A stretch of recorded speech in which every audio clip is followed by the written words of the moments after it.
Paco's birthday.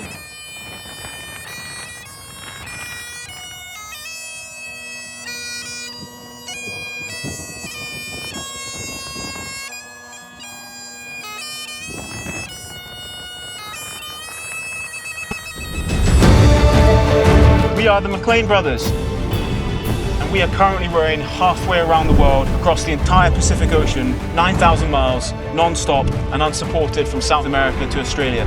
Our goal is to set the speed record for the fastest human-powered crossing of the full Pacific Ocean. On top of this, we're trying to raise £1 million for clean water projects. We're going to give it our all, so follow along and find out what happens. Day 55 on the Pacific, and we are a bit over 100 miles from the Marquesas. We've got a beautiful sunrise. Excited to see some land pretty soon. Maybe it'll be lovely, maybe it's going to be horrible.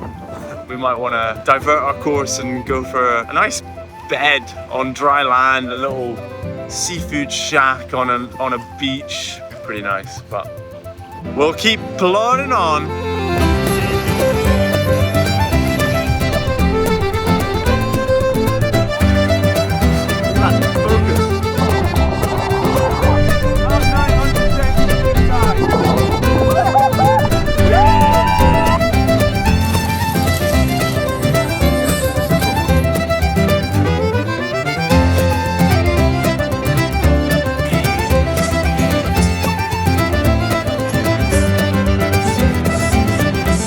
About to get hit by that.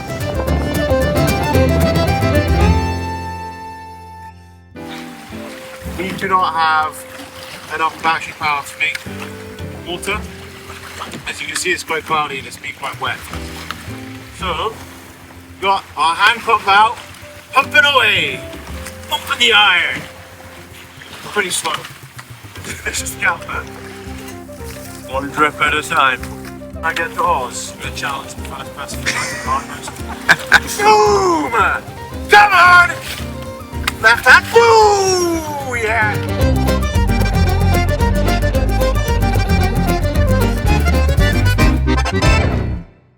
We've chopped up one of our dry bags. This seems to be the best fabric we've got for repairing our water tank. So we're going to cut it up into little strips, and then Ewan's going to adhere it to the edge of the water tank where the holes are. Look at that. Any plumber would be so jealous.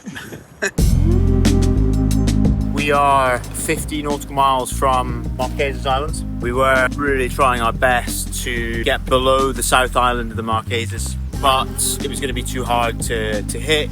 We had wind probably like 75, 80 degrees onto the beam, which is really uncomfortable rowing, and the boat was going quite slow. So we made the call to change direction. We're going to try and get through the islands. We're going to go between the lower two islands. There's a massive rock that juts out. It's kind of on our course, on our way to the bottom island, which we need to make sure we navigate that. It'll be overnight that we're navigating that as well, so we need to be pretty on it.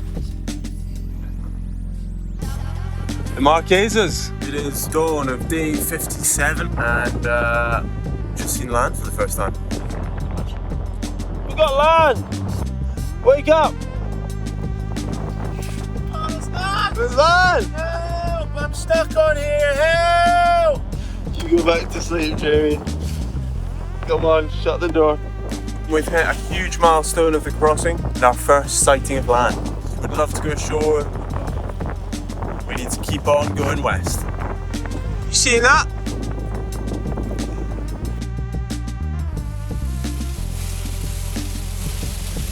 Listen to the rain.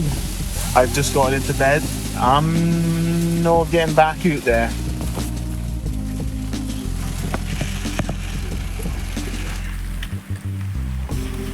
That's a very wet Ewan.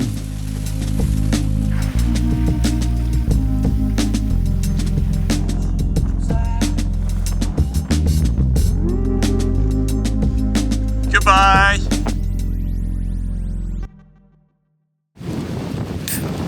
Oh, first beer in like 10 months. It's a day for it, that's it! Whoa! Hey! Oh, come on! Oh, Lake, Scotland! Go on! The shower bit. The shower beer. This is day 59 on the Pacific. It's Lachlan's birthday. Good birthday? Say a bloody thing. It's not a great one. Very little wind and it's been so hot. So it's been a sweaty slog on the oars all day. The distance that we have rowed is 3,905 miles. And the distance left is 3,904. Hey! We're over halfway. We got a full moon to market. Almost. Go, come on! Come on, Big Jim! Oh! Halfway. I get to open my second letter from M, which I've been looking forward to for 60 days. Alrighty guys, we've just hit over £100,000 in donations to clean water projects. How incredible is that? That's just such a major milestone in the charitable fundraising in our minds. Everyone, the 550 plus people who have donated to the Give Staff, and everyone who's been getting the word out about this row and our mission to try and raise £1 million for clean water projects. 100k, it's 3,000 people with clean water for life. Thank you so much. And it's the ultimate motivator for us to get the second half of this road done. We've filled up our reserve tank and now we're going to change it over and we're going to try out this repaired water bladder underneath the bow cabin. Fingers crossed. Nice boxes. Yeah, man. We're only a few minutes into filling the main bladder. This pump is sounding different and it's quite warm. The sun is pretty relentless, so it might just be that we need to wait for it to cool down and see if it sounds funny again. Oh, you didn't waste it. Yeah, that's yes. It's just there's no air getting into the bag because there'd be air bubbles. So yeah, hopefully that means there's no holes, but we shall see. I thought it took 60 days to build a routine, but I had a very, very tiring night shift. I was just falling asleep the whole time. I don't think the sleep is going to get easy at any point in this trip. Knackered. There's a lot less water than there was before. It's now been in there for 5 days, 6 days. To only have that much water, I think we could probably get by. We can probably just limp through, even if it is leaking a little bit. It's obviously not that much. So I think we just need to make sure we don't overfill it, and we can continue on as we are.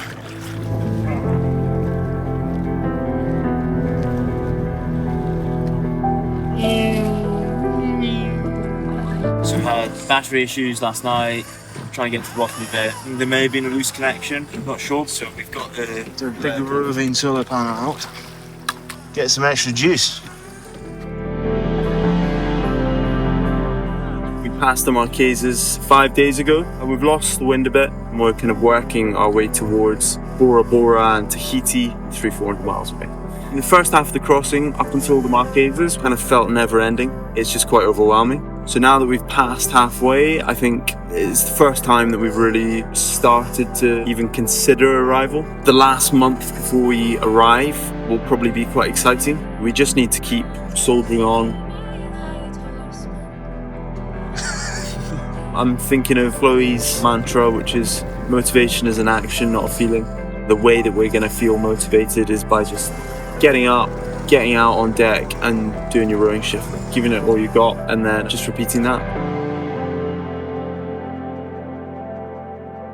It immediately changes from the squall, the rain, the wind, and then you come out the other side and it's a beautiful day again. But we've got the most amazing rainbow I think I've ever seen. That's given us a goalpost to try and get under.